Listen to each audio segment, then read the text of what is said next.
This is Perth's Elite Personal Trainers Podcast.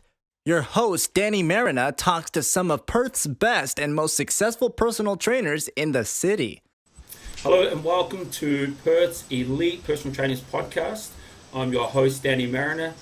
Today's guest is a strength and conditioning coach and exercise scientist. She co-owns Athletic Institute out in Wangara. It's a warm welcome to Holly Shawcross. Hello, Holly. Hey, Danny, how you going? Yeah, very good, thank you. Quickly, can we jump straight into it? Can you just give us a rundown on the work that you're doing out at the your training centre? Yep. So I guess we're there sort of early hours of the morning through to the evening hours. Mostly, I guess during those times we're doing hands-on coaching stuff. So whether it's a private one-on-one strength and conditioning session with someone, or we run class-based sessions, which our niche is junior strength and conditioning. So a lot of them we run in the afternoon. So we're working with aspiring junior athletes or just youths that want to get into the gym, just get fitter, get stronger and improve themselves. Or we run what's called like a specialized group strength training classes. So that's sort of a semi-private group-based class where people can come that are serious about their strength training, train with other like-minded individuals or athletes, and they're in a setting where, you know, they're monitored by a coach, a strength coach. They all run their own individual programs, but obviously it's in a bit more of a motivating setting. So very similar to like if I would say what I do at my own personal training where we train in a team, we're trying to sort of create that environment in those classes as well. So there's an array of different things we do with the coaching side of things. And then obviously when we're not coaching, it's a lot of program writing and all the administration stuff that we do as a part of the business in our dead time. So it keeps us very busy throughout the day. And how do you prepare these your clients or these sportsmen, athletes, mentally for competition? Yep. So I guess we have an array of different athletes that compete in different sports. And I kind of just use my own personal experience that I have from being a competitive weightlifter into going into competitions and trying to sort of simulate that, what I go through personally with them. And remembering that, I guess at the end of the day, every athlete is going to be different, especially if they're a junior athlete versus an adult athlete. They're going to respond differently to stress and coming into a competition. So the biggest thing for us as a coach, if you're dealing with an athlete that's coming up to a comp and they're, you know, coming to training sessions, is just, I guess, helping keep them level-headed, help, you know, guide them through everything that they've done, all the hard work they've done, all the training sessions. They know what to do inside out, you know, and try and sort of put to rest any sort of doubts that they're having, and just sort of really guide them through that process, because that last sort of week, couple of days leading into a big competition, especially if it is something quite big and monumental for the athlete, it can be quite stressful, and, you know, a lot of anxiety can go through the individual. So just a lot of reassurance and just talking to them, sitting down, communicating with them and trying to sort of keep them in a really good place mentally. And just, I guess, for myself, I found with having a coach myself, that really helps going into a competition, because, you know, self-doubt, anxiety, performance anxiety, that all does weigh in, and you do start to sort of doubt yourself and your ability. I think that's human nature. You know, I'm one of those people that do kind of tend to have those weeks sometimes where I can doubt myself a little bit, but then on the flip side, there are those athletes which like that kind of stress and they like that sort of dealing with that pressure, and they're sort of generally able to deal with it a little bit better. So it's coming down to understanding the individual themselves, what that particular athlete themselves is like as a person. How do they deal with stress? How do they deal with big situations? And then trying to find, I guess, a plan that works for that individual leading into a competition to help them, you know, get to the day and be confident and like I said, put those sort of doubts and anxieties to bed and get them really ready for the day. Yeah, and I guess it's really important to identify what works for certain individuals, because I know, you know, what would work for one won't necessarily work for another. So Absolutely, yeah. Through coaching these athletes, you identify this So you're able Yep. to apply these different strategies for, for each of your athletes. Absolutely. I think the more time you have with an athlete and you work with an athlete, and the closer you get with them, the more you are able to kind of figure out what kind of personality type they are and how they deal with stressful situations. And I think the biggest thing is for us as a strength coach in the training room, training can be quite stressful sometimes, and especially if you've got testing or you're on a heavy working week. You've got some athletes that just go in with, they got no fear and they just go in and attack it and they're quite confident with that. And then you will have those athletes which will be a little bit hesitant, a little bit unsure about their ability. So I think over that process of working with them, you can kind of gauge how they deal with those situations and then find a way to kind of communicate and sit down and talk with them leading into, say, something that is high stress like a competition. Definitely, yeah. Yeah, okay, that's great. Thank you, Holly. And would Olympic lifting have benefits to bodybuilding? And if so, how would you integrate this into a bodybuilding program?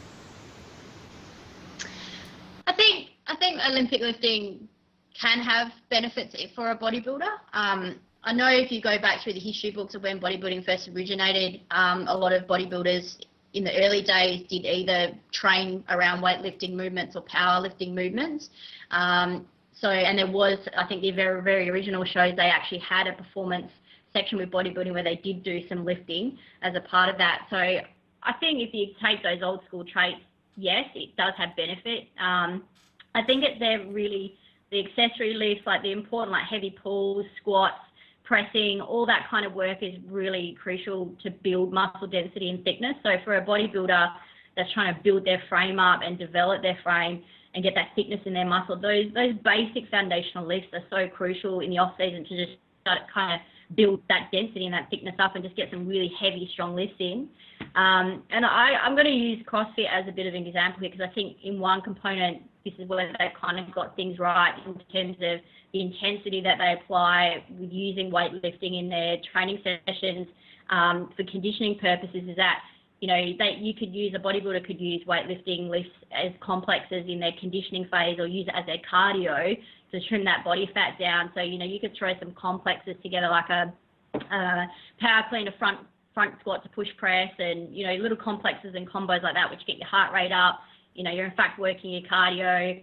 You're achieving that sort of metabolic conditioning that you want to strip that body fat down. So I definitely think it has its place. And I mean, if you have an individual that's willing to spend the time to learn the technique for things like the snatch and the clean, you can implement it within their program. And given that if you're periodizing the program and they've got a set out, off-season plan of what they need to work on, and then their competition phase when they're prepping and cutting down, you can sort of implement it in there somewhere.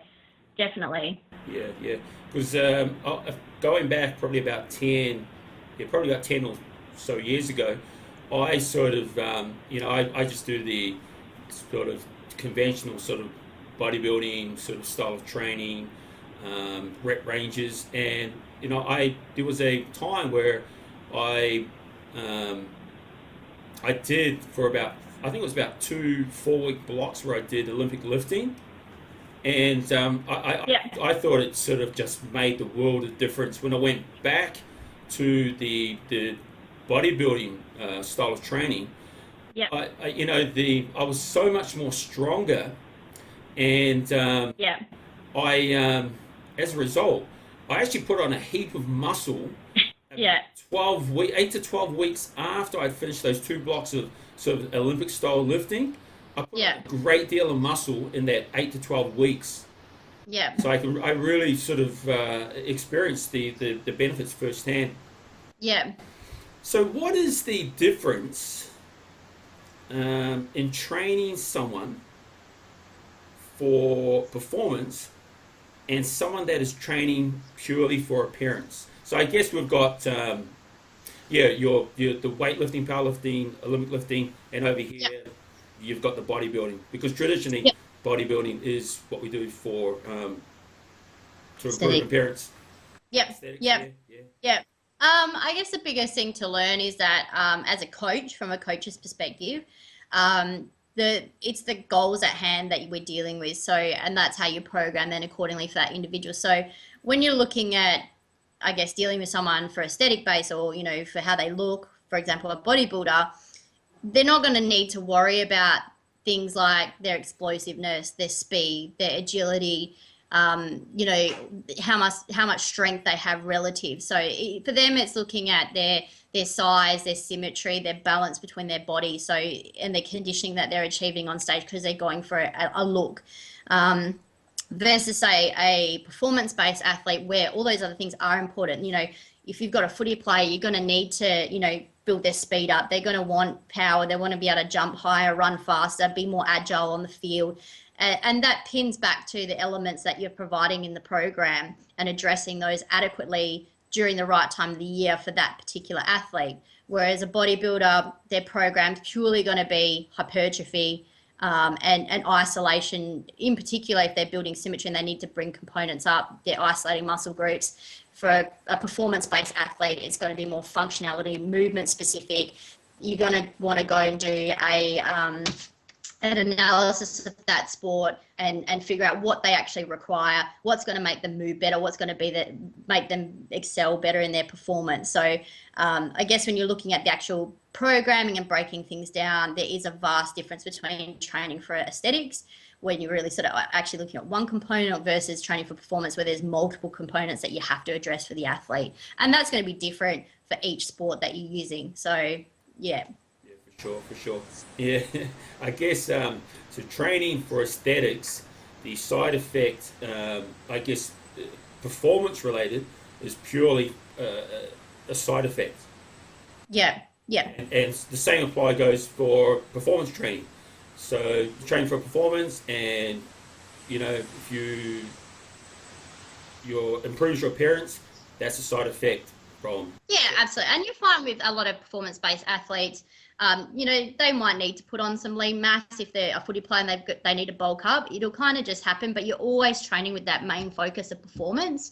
And, if you're doing heavy strength work, the athlete's generally going to respond and build some kind of lean muscle mass in the process.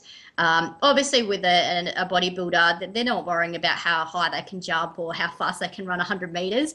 They're just purely concerned about how much lean mass they can put on, and is their body symmetrical? Are the judges going to see on stage that they're exactly what they want? Yeah, and I think a classic example of this is going back years ago. This is probably revealing my age, but this is probably this is going back to the mid-90s or late 90s, and you probably haven't even heard of this sprinter, but there was a British sprinter, and he was an Olympic gold medalist, and he was the fastest sprinter in the world at the time, Linford Christie. Yeah. And he was here in Perth, and it was a part of a circuit he was involved in. Yeah. And he was walking around before the race with no shirt on. Yeah. And I'm thinking, damn. This guy is not a bodybuilder per se, and this is the side effect of just training for performance. Yeah. And I was thinking, wow, imagine if that guy did bodybuilding. Yeah. The contrasting difference. Yeah. But these, as you know, I mean, these guys are just freaks of nature. Absolutely. Yeah, they're cream of the crop. Yeah. And had I done, his performance training, I would not look like that guy.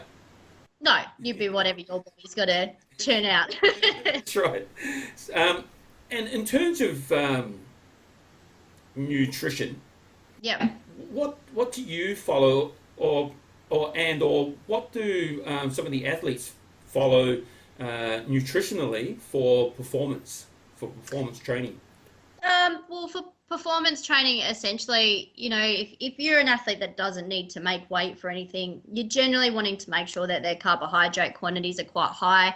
You need it's the fuel source that you need for your training. You can't sort of get those strength gains. As a strength power athlete, or an individual that requires that for their sport, you need the carbohydrate base there just to excel in your performance and get the training benefits. So that's obviously got to be an important factor in making sure that they're getting their carbohydrates around their training sessions to fuel their training sessions, especially if they're high up and they're training, multiple sessions through the day. You want to make sure that they're getting a constant fuel source. And obviously protein's going to be another important factor. I mean, that's another requirement, that you need to make sure that they're getting enough protein consistently through the day, consistently through their meals. Again, if they're doing like lots of training, that's something that you're going to need there. It's not only going to help with their performance goals, but also with their recovery and ensuring that they're not getting run down and beat up from training. And it's really making sure that they're getting enough calories in to, meet the training demands, and then plus some.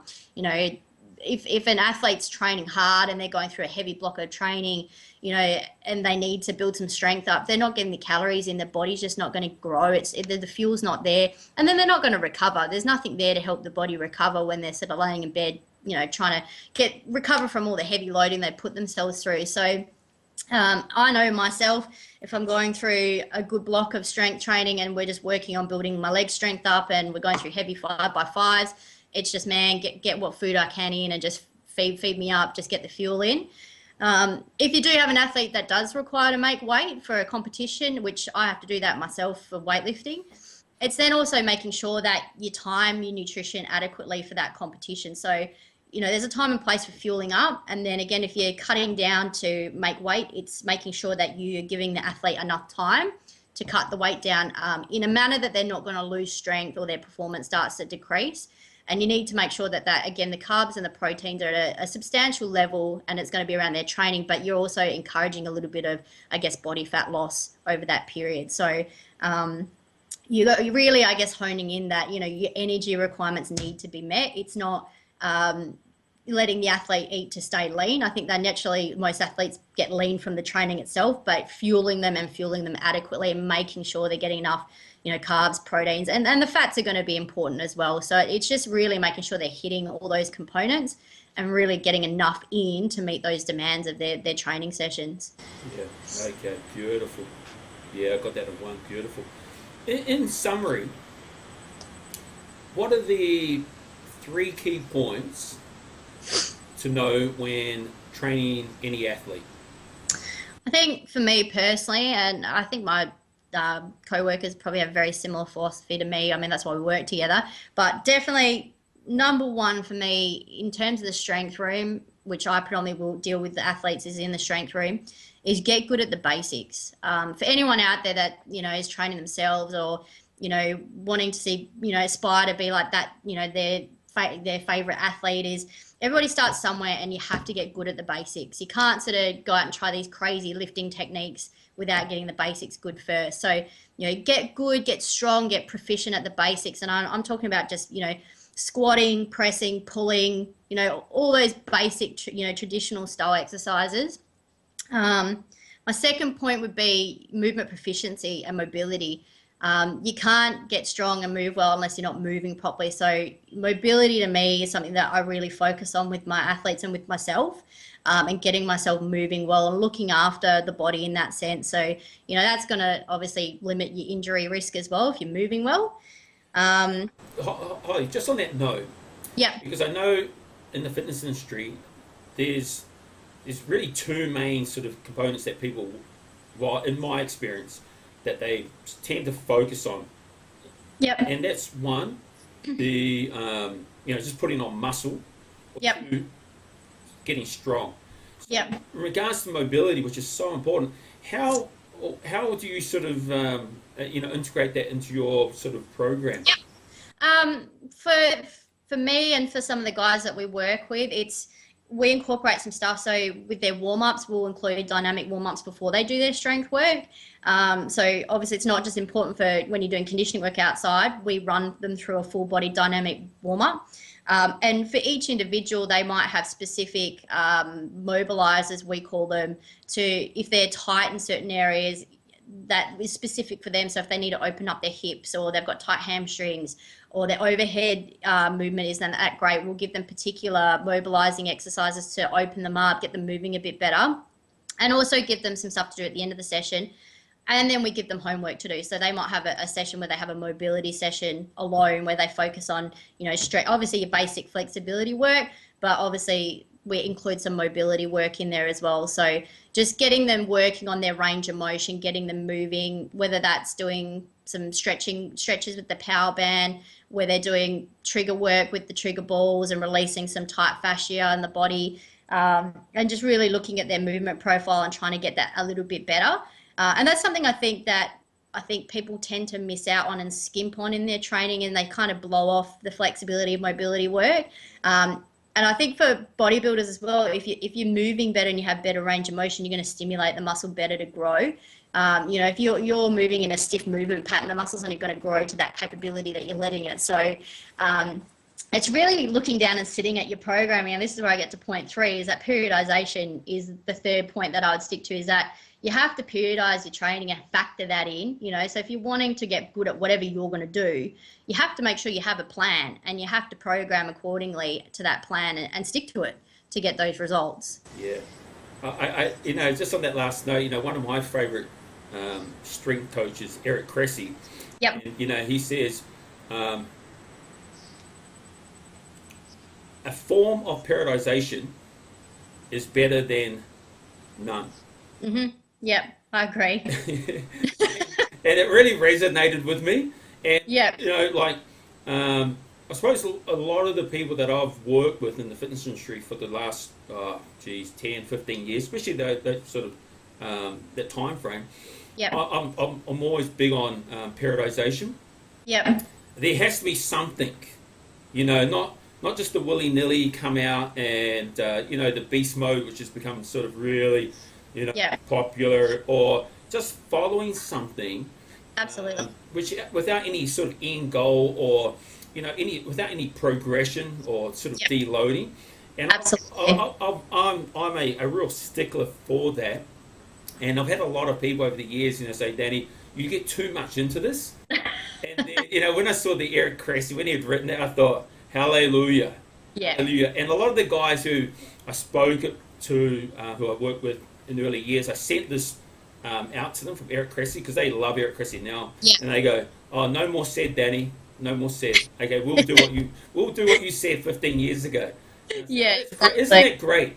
I've told you about 10, 15 years ago to do it, and you didn't. And then as soon as Eric Cressy says do it, it's like, hallelujah, we're going to do it. We're going to do it now. Yeah, exactly. Yeah. I think that's the biggest thing, especially for people out there that maybe are training themselves, or, kind of just going in the gym, floating around. It's really where, if you are serious about your goals and you're wanting to progress, whether it's performance or aesthetic, I still use programming and periodization for my aesthetic clients that come through for bodybuilding comps. It's crucial, because otherwise you end up just trying to push yourself as hard as you can every workout.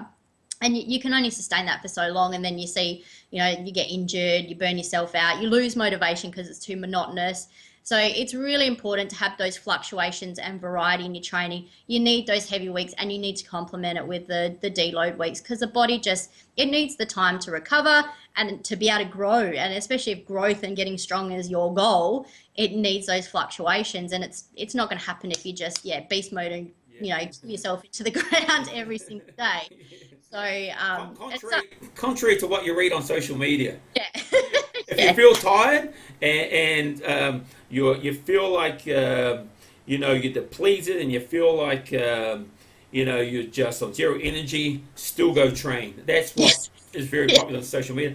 And the interesting thing is, I went to the gym this morning, and a guy that's following a program that I put him on is a program of Eric Cressy's, and he's reaching the these programs are always all in 4-week blocks. So he's reaching he was actually in the 4th week of this block, and he was deloading.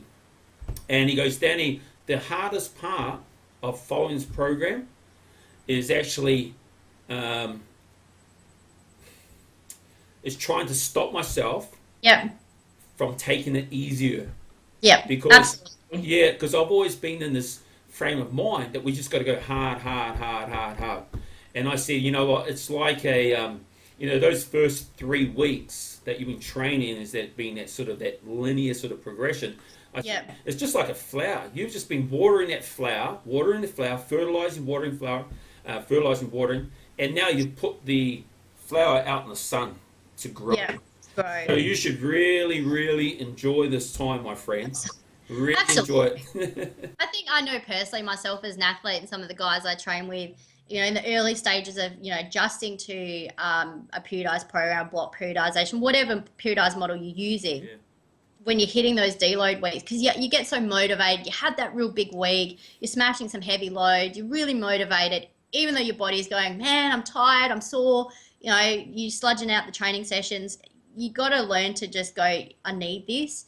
And it's okay to train at this intensity, being low, and just, you know, get through the week, because then the following week you're going to feel the benefits of it. And you do, you come back the next week after your deload week and you're just smashing out better, consistent sessions. So I think mentally it's more of a battle. I think once you kind of make that connection that it's, you know, you need to have it, it's good for the body, it's going to help you progress. You kind of go, you start to actually look forward to the deload, because you're thinking, yeah, I know I'm going to get smashed.